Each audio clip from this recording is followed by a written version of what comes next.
जय श्री कृष्णा। कैसे हैं आप लोग फ्रेंड्स? आज हम चर्चा करने वाले हैं राहु देव की। राहु देव प्रचंड होकर और अधिक शक्तिशाली हो गए हैं। 10 मई 2025 तक आपने जितना खोया है उससे दुगना मिलेगा। तो राहु देव देखिए सब बहुत ही सर्वाधिक कहते हैं ना शक्तिशाली ग्रह होते हैं। राहु पापमयी प्रवृत्ति के हैं और कलयुग भी जो है वो पापी ही है, यानी एक दूसरे के प्रभाव में ये दोनों वृद्धि करते हैं। दूसरा क्या है कि राहु देव जो कि उत्तरा भाद्रपद नक्षत्र में गोचर कर रहे थे, उन्होंने अपना नवांश परिवर्तन किया है। अब ये तुला नवांश में गोचर करने जा रहे हैं। तुला नवांश जो है शुक्र देव का नवांश होता है। शुक्र इसके स्वामी हैं। दैत्य और असुर असंग्राम की आपने कहानी सुनी ही होगी कि दोनों ही जब युद्ध में विजयी नहीं हो पाते हैं, देवता ज़्यादा मारे जाते हैं, तब वो सभी अमृत के लिए समुद्र मंथन करते हैं। उसमें से जो अमृत प्राप्त होता है तब विष्णु जी मायावी रूप बनाकर मोहिनी रूप बनाकर आते हैं और मोहिनी रूप बनाने के बाद में विष्णु जी जो है वह देवताओं को अमृत पान कराने लगते हैं। राहु इस चालाकी को समझ गया क्योंकि राहु के पास बहुत ही तीक्ष्ण और तीव्र बुद्धि होती है। राहु का असली नाम स्वरभानु था। अब स्वरभानु ने जब ये देखा कि अब अमृत जो है वो दैत्यों को नहीं प्राप्त होने वाला, उसने क्षण भर में अपना स्वरूप बदला और स्वरूप बदलकर उसने अमृत पान किया, जिसे कि सूर्यचंद्र ने देख लिया था। इसके आगे की तो मैं स्टोरी नहीं सुनाऊंगी क्योंकि मेरा ध्येय यहाँ पर राहु के बारे में बताने का है कि राहु किस प्रकार के ग्रह हैं। तो राहु देखिए बहुत ही मायावी, तिलिस्मी और षड्यंत्रकारी ग्रह है। षड्यंत्र करके जो भी इनसे प्रभावित जातक होता है, ये निकेन प्रकारेण उसे सफलता प्राप्त करनी होती है। तो आज हम चर्चा करने वाले हैं उन्हीं राहु देव की। बनी रही हमारे साथ इस वीडियो में एंड तक। वीडियो बहुत ज्ञानवर्धक होने वाला है।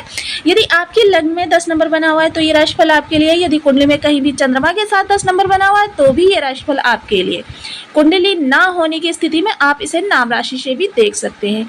यदि अभी तक आपने अपने इस चैनल को सब्सक्राइब नहीं किया है तो प्लीज़ सब्सक्राइब कर लीजिए, वीडियो को लाइक कर दीजिए, चैनल को शेयर कर दीजिए। इससे होगा क्या कि हमारे आने वाले हर वीडियो की नोटिफिकेशन मिल सकेगी आपको सबसे पहले। एक प्यारा सा कमेंट करना बिल्कुल ना भूलें। कमेंट से हमें बहुत मोटिवेशन मिलता है, हौसला मिलता है और ये पता चलता है आप और क्या जानना चाहते हैं। तो चलिए प्रारंभ करते हैं। सबसे पहले तो यहाँ पर देखते हैं राहु आपके किस भाव में गोचर कर रहे हैं। राहु यहाँ पर आपके तृतीय भाव में गोचर कर रहे हैं। तृतीय भाव होता किस चीज़ का है? तृतीय भाव आपके निर्णय का होता है, आपके आत्मविश्वास का होता है, आपके पराक्रम का होता है, आपके छोटे भाई बहनों का होता है, आपकी 12th तक की एजुकेशन यहीं से देखते हैं और आप कार्य क्षेत्र में किस दिशा में पराक्रम करने वाले हैं वो भी यहीं से देखा जाता है। आपके बाहुबल को भी ये दर्शाता है कि आपके अंदर कितने बाहुबल होगा। आपकी टेक्नोलॉजी माइंड कि आप टेक्नोलॉजी से जुड़कर कितने ज़्यादा सफल हो सकते हैं, ये भी यहीं से देखा जाता है।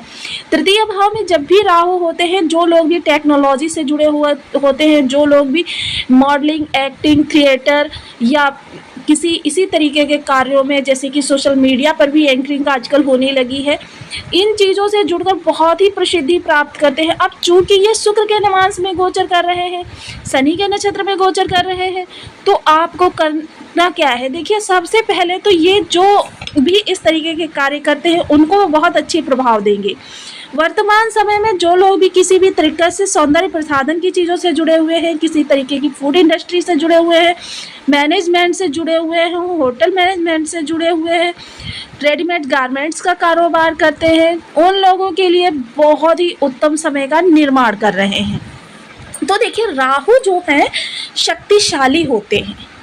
शक्ति इनकी इतनी ज़्यादा होती है कि ये व्यक्ति को रातों रात शिखर पर पहुंचा देते हैं। और वहीं यदि आपके राहु आपको दुष्प्रभाव देने पर आ जाए तो रातों रात आपको धराशायी कर देते हैं। शिखर पर कितने भी आप बैठे हों, 1 सेकंड में आपको नीचे ले जाने का कार्य कर देते हैं।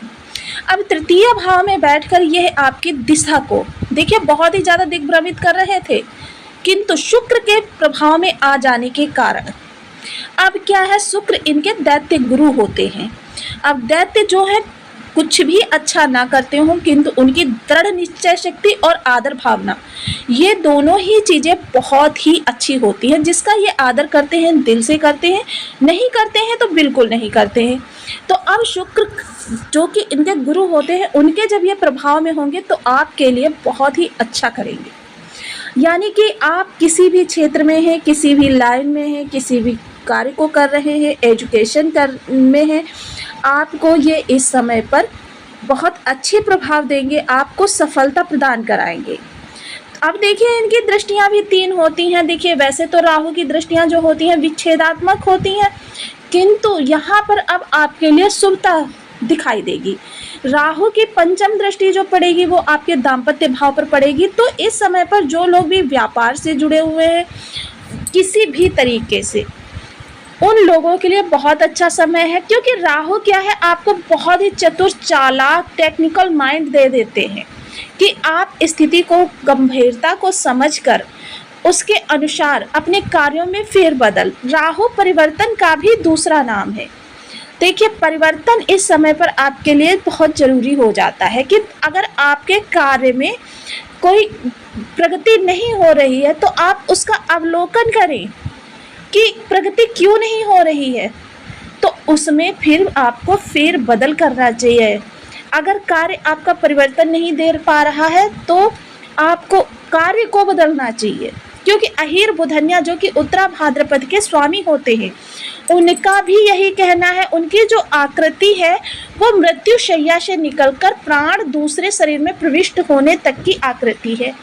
अब इस आकृति के आधार पर कह सकते हैं कि विनाश के बाद का सृजन, यानी किसी चीज को छोड़कर उसके बाद दूसरी चीज का पुनर्निर्माण करना, तब अहीर बुधन्या आपको साथ देंगे। अब राहु और अहीर बुधन्या मिलकर आपके लिए बहुत ही उत्तम करने वाले हैं। ये चीज़ें आपको समझनी होंगी। अब इन चीज़ों को समझकर यानी कि अपने कार्यों में परिवर्तन करिए, परिवर्तन के अनुसार, क्योंकि इस समय आपको राहु ने बहुत ही अच्छा माइंड दे रखा है कि अपने बिगड़े हुए कार्यों को बनाने का। ये समय जो है अपने बिगड़े हुए कार्यों को बनाने का भी है। तो इस समय पर आपके लिए बहुत ही उत्तम स्थितियों का निर्माण हो रहा है। आपको अब बहुत ही क्षमता से, बहुत ही चतुराई से चीज़ों को अपने अनुकूल करना है। दाम्पत्य जीवन में यदि कोई समस्या आ रही थी, देखिए इस समय व्यक्ति की बुद्धि जो होती है ना, बहुत ही मैनिपुलेट करने वाली होती है। इस समय पर क्या होगा, आप अपनी बुद्धि के चातुर्य के द्वारा अपने जीवन साथी की भावनाओं को समझकर उसके अनुरूप आचरण करने वाले व्यक्ति हो सकते हैं। अब यहाँ पर सबसे पहले देखिए आपको करना क्या है। सप्तम दृष्टि भाग्य का आपको बहुत अच्छा प्रबलता से साथ मिलता हुआ दिखाई देगा। भाग्य जब आपके साथ होगी तो कोई भी कार्य आपके लिए दुष्कर नहीं होगा। पिता का साथ मिलेगा, सहयोग मिलेगा। पिता से बिगड़े हुए रिश्ते, देखिए पिछले समय में आपके पिता से भी संबंध विच्छेद हुए हैं। क्यों? मंगल के नवांश में ये गोचर कर रहे थे। मंगल और राहु एक दूसरे के प्रभाव में कंफर्टेबल नहीं रहते हैं।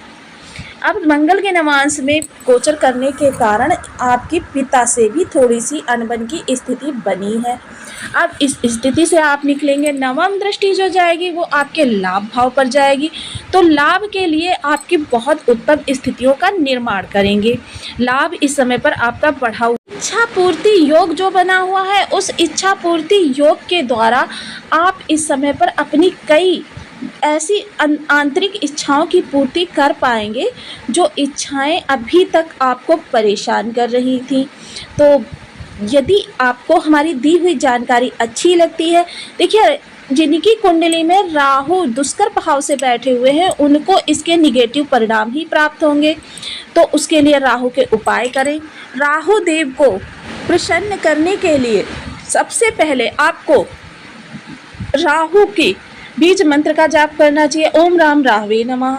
इसके साथ ही आप देखिए अंधजनों को भोजन करा सकते हैं, अपंग लोगों को भोजन करा सकते हैं। प्लीज़ वीडियो को लाइक, शेयर और सब्सक्राइब करें। मिलती हूँ नेक्स्ट वीडियो में, तब तक के लिए नमस्कार।